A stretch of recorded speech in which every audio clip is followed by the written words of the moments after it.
النهارده بقى بما اننا في البحر واليوم مليان سمك، تعالوا نتكلم في فوائد السمك المشوي وافضليته على المقلي.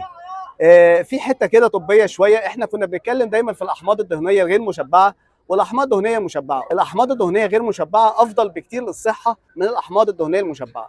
طب احنا نفهم يعني ايه احماض دهنيه غير مشبعه؟ باختصار كده يا جماعه، الزيوت السائله زي زيت الزيتون وزيت الذره وزيت دوار الشمس، الزيوت دي بتبقى في حاله سائله كده، يبقى دي احماض دهنيه غير مشبعه. اما الاحماض الدهنيه المشبعه هي الحاجات الصلبه، يعني الزبده، السمنه البلدي، الحاجات اللي هي واخده الصوره الصلبه يعني.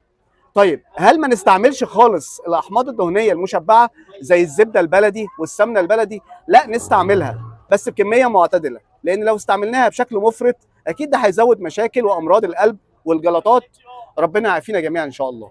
بالنسبه بقى للاحماض الدهنيه غير مشبعه، ودي اللي احنا بنحبها جدا وبنفضلها صحيا، زي زيت الزيتون وزيت دوار الشمس.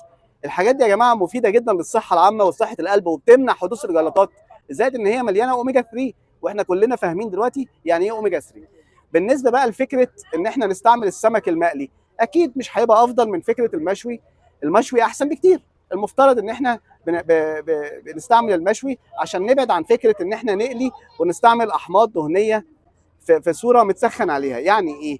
باختصار كده، الزيوت لما بتتسخن بشكل مفرط ونقلي فيها سمك بتفقد كتير من روابطها الكيميائيه، وحتى فكره ان هي تبقى مضاده للاكسده، الفكره دي بتنتفي مع التسخين والاستعمال المتكرر.